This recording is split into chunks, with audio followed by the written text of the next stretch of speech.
विद्यार्थी नमस्कार, कैसे हो? आई होप आप सब अच्छे होंगे जहाँ भी हो। मुस्कुराते रहिए, मस्त रहिए। आज एक अपन थोड़ा सा टॉपिक पर क्लियर डिस्कस करने जा रहे हैं, आरक्षण प्रणाली या रिजर्वेशन सिस्टम। यानी वर्तमान समय में राजस्थान में या भारत में या किसी भी स्टेट में बात करें तो लगभग समान प्रकार की आरक्षण प्रणाली लागू है। वो किस प्रकार की है? दो मुख्य शब्द आते हैं, हॉरिजॉन्टल रिजर्वेशन सिस्टम और वर्टिकल रिजर्वेशन सिस्टम। हॉरिजॉन्टल या इसको अपन बोलते हैं क्षैतिज आरक्षण प्रणाली, और ऊर्ध्वाधर या वर्टिकल रिजर्वेशन प्रणाली। तो सबसे पहले आज अपन ये समझने का प्रयास करेंगे कि दोनों में मूलभूत अंतर क्या है और वर्तमान में कौन सी प्रणाली लागू है, किस प्रणाली को लागू करने से क्या फायदे और क्या नुकसान है। और कुछ प्रश्न, दिव्यांगजन, diverse, window, sportsman, ex serviceman, इनकी मेरिट का निर्धारण करते समय कौन सी प्रणाली का या किस सिस्टम को लागू किया जाता है। आप देखते हैं प्रत्येक जो कम्युनिकेशन या विज्ञप्ति आती है उसके ऊपर पदों का वर्गीकरण लेकर आता है, नीचे लेकर आता है, या जब कट ऑफ आती है तो वर्टिकल की कट ऑफ अलग से आती है, नीचे लेकर आता है एक्स, हॉरिजॉन्टल की कट ऑफ नीचे अलग से दी जाती है क्षैतिज प्रणाली की। तो यही आज आप समझने का प्रयास करेंगे। इससे पहले समझे कि हॉरिजॉन्टल रिजर्वेशन क्या होता है, फिर अपन देखेंगे वर्टिकल रिजर्वेशन क्या होता है, साथ में अपन ये पढ़ेंगे कि ये तो वर्तमान में ये दोनों का मिक्सअप किस प्रकार से लागू है, और लास्ट में अपन 1000 पद मानते हुए थोड़ा सा समझने का प्रयास करेंगे कि किस प्रकार से इनमें एक्सचेंजेबल होता है या मेरिट बनते समय किन किन नियमों का पालन किया जाता है या कौन सी प्रणाली वर्तमान में लागू है। इन बातों को अपन प्रश्नों के उत्तर जानने का प्रयास करेंगे। तो आप हमारा वीडियो स्पीड बढ़ाकर भी देख सकते हैं। अगर आपको वीडियो पसंद आए तो लाइक करें, सब्सक्राइब करें, अपने फ्रेंड्स के साथ शेयर करें, और किसी भी प्रकार की इंक्वायरीज हो तो आप बाय कमेंट्स भी पूछ सकते हैं। चलिए करते हैं शुरुआत। हॉरिजॉन्टल रिजर्वेशन क्या होता है? ये एक ऐसी प्रणाली है जिसमें एक वर्ग का दूसरे वर्ग से कंपटीशन नहीं होता है। यानी जब आपको कोटा दे दिया जाता है एक वर्ग को, तो वर्ग अपने में मस्त रहता है, पास वाले वर्ग से कोई लेना देना नहीं होता है, कोई कंपटीशन नहीं होता है। यानी एक लाइन में, हॉरिजॉन्टल लाइन में ही रहता है। जैसे मान लो ईवीएस है या एमबीसी मान ले अपन। अब मान लो ये एमबीसी कोटा को इस वर्ग को 5% कोटा दिया, और ऐसा माना गया कि इसकी जनसंख्या भी लगभग 5% है।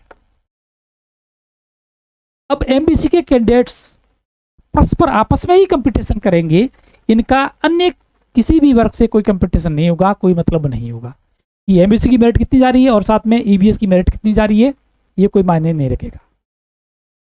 और वर्तमान में ये प्रणाली लागू नहीं है। सभी को, एक कैंडिडेट्स को प्रत्येक वर्ग में नहीं बांध सकते हैं। इससे एक जो प्रतिभावान 7 कैंडिडेट्स होते हैं, तो क्रीम होता है, उनको एक मौका नहीं मिलता है, साथ में कंपटीशन की भावना भी कम हो जाती है। इसलिए ये प्रणाली वर्तमान में लागू नहीं है। ये प्रणाली तभी लागू हो सकती है सभी जनसंख्या का आप एकदम एग्जैक्ट आंकड़े निकालेंगे और प्रत्येक वर्ग को उस जनसंख्या के अनुपात में आरक्षण दे देंगे, फिर उस कोटे में बांध देंगे, उसका दूसरे कोटे से कोई लेना देना नहीं रहेगा। तो वर्तमान में ये प्रणाली लागू नहीं है और न ही व्यवहारिक है। दूसरी बात करें अपन वर्टिकल रिजर्वेशन, इस स्थिति में क्या होगा, यानी अगर ये सब में लागू तो फिर क्या होगा, सबकी मेरिट बराबर रहेगी, फिर आरक्षण का वो मतलब नहीं रहेगा। यानी अब कुछ मिक्सअप होता है, यानी कुछ मात्रा में इनमें क्या होता है, वर्टिकल एक्सचेंज होता है, कुछ आपस में एक्सचेंज भी होता है। अब इसमें जो ऊपर वाला जो कोटा है UR लिखा रहता है 36%, यानी ये कोटा ओपन है। इस कोटे में सभी वर्गों के विद्यार्थी, सभी कैटेगरीज के विद्यार्थी कंपटीशन कर सकते हैं, कॉमन मेरिट में आ सकते हैं। परंतु इसमें जो 2 कोटे हैं, इनका आपस में कंपटीशन नहीं होता, किसी भी कोटे का आपस में कंपटीशन नहीं होगा। यानी ओबीसी का जो कोटा है और एमबीसी का कोटा है, इनमें विद्यार्थियों का एक्सचेंज नहीं होता है, कंपटीशन नहीं होता है। यानी प्रत्येक ये फिलअप होने के बाद प्रत्येक कोटे का अपना अपना प्रतिबंध है, एक कोटा दूसरी कोटे के साथ में प्रतियोगिता नहीं करेगा और ना कैंडिडेट्स उसमें जा सकते हैं। तो उसमें क्या हो गया, वर्टिकल्स भी हो गया और हॉरिजॉन्टल भी हो गया। तो वर्तमान में हॉरिजॉन्टल प्लस वर्टिकल दोनों प्रकार की प्रणाली का जो मिक्सअप है वही व्यवस्था या सिस्टम आरक्षण में लागू है। वर्तमान में हॉरिजॉन्टल प्लस वर्टिकल इन दोनों सिस्टम का मिक्सअप जो है वो लागू है। अब इसमें देखिए ये अनरिजर्व सीटें हैं 36%। सबसे पहले ये पद भरेंगे, उसके बाद में इसी कारण इन कैटेगरी की सेंसस का जो ऑल आर इनकी जो मेरिट है वो मेरिट इनसे कम रहती है। यानी आरक्षित किसी भी आरक्षित वर्ग की मेरिट यूआर से ज़्यादा नहीं जा सकती है, क्योंकि पहले 37% का मेरिट बनेगी, उसके बाद में कोटेवार बनेगी। हाँ, इनमें और इनमें आपस में कॉम्पिटिशन नहीं होगा। अब इसकी मेरिट मान लो 70% रह गई, इसकी 65% रह गई, इसकी 68% रह गई, इनमें आपस में कोई कंपटीशन नहीं है। लेकिन यहाँ पर क्या है, यहाँ पर क्या है, परस्पर हॉरिजॉन्टल सिस्टम लागू है। यानी एक कोटे का दूसरे कोटे के संदर्भ में, एक आरक्षित वर्ग का दूसरे आरक्षित वर्ग के संबंध में हॉरिजॉन्टल सिस्टम लागू है, परंतु अनरिजर्व कोटे के संदर्भ में वर्टिकल सिस्टम लागू हो जाता है। इसको थोड़ा नोट करें, महिला, दिव्यांग, डाइवर्स, विडो, इनमें हॉरिजॉन्टल सिस्टम लागू है। साथ में इनमें वर्टिकल सिस्टम भी लागू है, अपना आगे समझेंगे। दिव्यांग में भी हॉरिजॉन्टल सिस्टम लागू है सामान्यतः, परंतु हॉरिजॉन्टल सिस्टम में मान लो, जैसे मान लो अपन बात करें एसटी की, कि दिव्यांग में एसटी कोटे में 10 सीट है उपलब्ध है और कैंडिडेट्स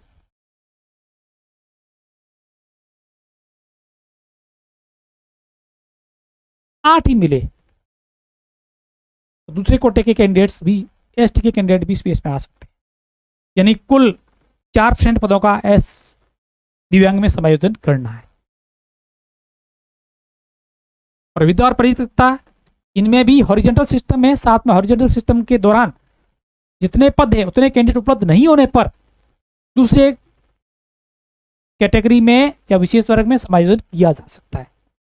ये रहता है सिस्टम।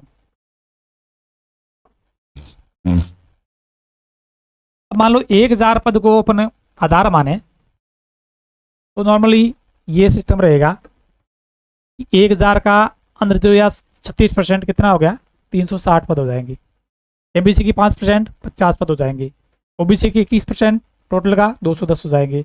ईबीएस का 110%, एससी का 16% 160 और 12% 120।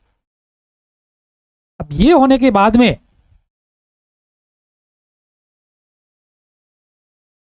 ये इस प्रकार से बढ़ जाएंगे। यानी जो कुल 360 है, 360 का लगभग 70%, 252 और 30% 108, यानी इन दोनों का जो योग होगा वो इसके बराबर होगा। सब में ये सिस्टम रहेगा। ये मान लो 70 + 30, यानी कुल 1000 पद माने तो ईवीएस के 10% यानी कुल 100 पद होंगे, जिनमें 70% पद मेल्स के और 30% वुमेन्स के होंगे, यानी महिला के होंगे। कुल 100 होंगे।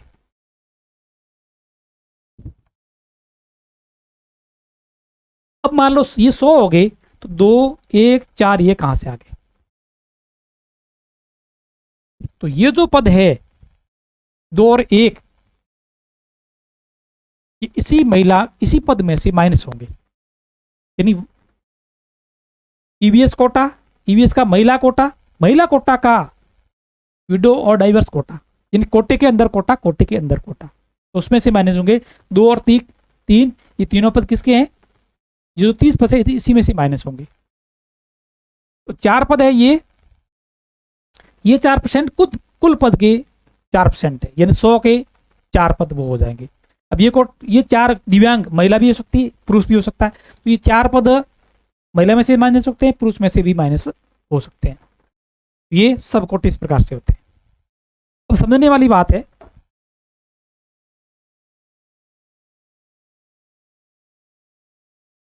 अब यहाँ पर बात अपन करें, पहले इस कोटे को ले लें। ओबीसी के 5 पद, ओबीसी महिला में 5% विडो के हैं, 1 पद डाइवर्स का है। ये पद आपस में एक्सचेंजेबल है। मान लो 5 पद है और विधवा महिलाओं की संख्या 4 है और डाइवर्स की 3 है, तो पहले 4 पद भर देंगे, 1 पद खाली रह गया। इस खाली पद को डाइवर्स में समायोजन कर देंगे तो इसकी संख्या 2 हो जाएगी।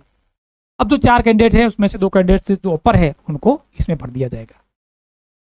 तो पहला तो ये समझना है कि डाइवर्स और विधवा के पद आपस में समायोजित होते हैं। दूसरी बात समझनी है इसी के संदर्भ में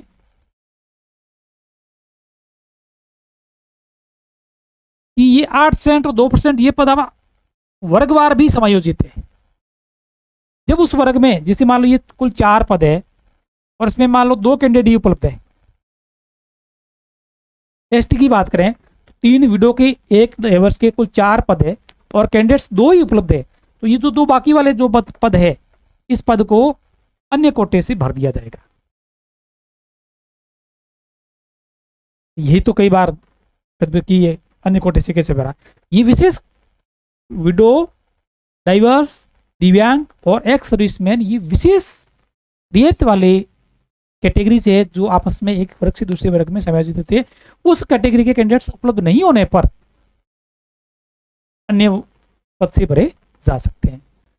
इस प्रकार से ये आप परस्पर एक्सेसिबल भी है, यानी ये जो पद है ये पद वर्टिकल भी एक्सेसिबल है और हॉरिजॉन्टल भी एक्सेसिबल है। इसी स्थिति में जो एक सर्विसमैन है 12.5% जो कोटा दिया गया है लगभग अधीनस्थ सेवा में, अब ये भी एक्सेसिबल है। जिस कैटेगरी में बहुत ज्यादा एक सर्विसमैन है वो ज्यादा पद का लेगा। कई बार ओबीसी वाला ये मामला उठा था। अब मान लो इसमें कैंडिडेट्स बहुत ज्यादा है और इस कैंडिडेट्स ने के कारण कुल पद के जो 12.5% है एक्स सर्विसमैन, इन पदों में से निकलेंगे, कुल पद में से इनमें से माइनस होंगे। अब इनमें के कुल 10 में से 10% पद यहां समायोजित हो गए, 100 का 10% ओबीसी में, तो पीछे 10 माइनस हो जाएंगे। तो जो सामान्य ओबीसी के जो जनरल के पुरुष है उनके लिए 11% पद ही बचेंगे। तो इस प्रकार से आरक्षण प्रणाली बड़ी जटिल है और हॉरिजॉन्टल प्लस वर्टिकल का एक मिक्सअप रूप है। इनके संदर्भ में सामान्य मेरिट बनते समय हॉरिजॉन्टल सिस्टम को लागू किया जाता है, जबकि विशेष कैटेगरीज जब इनका मेरिट्स बनाई जाती है तो हॉरिजॉन्टल प्लस वर्टिकल दोनों के नियमों का पालन किया जाता है। जब इनके कैंडिडेट्स उपलब्ध नहीं होते हैं तो उसके साथ में अलग से भरा जाता है। साथ में कई बार एससी और एसटी के कैंडिडेट्स होते हैं, इनके लिए बैकलॉग सिस्टम लागू है, यानी एससी और एसटी की महिला और पुरुष,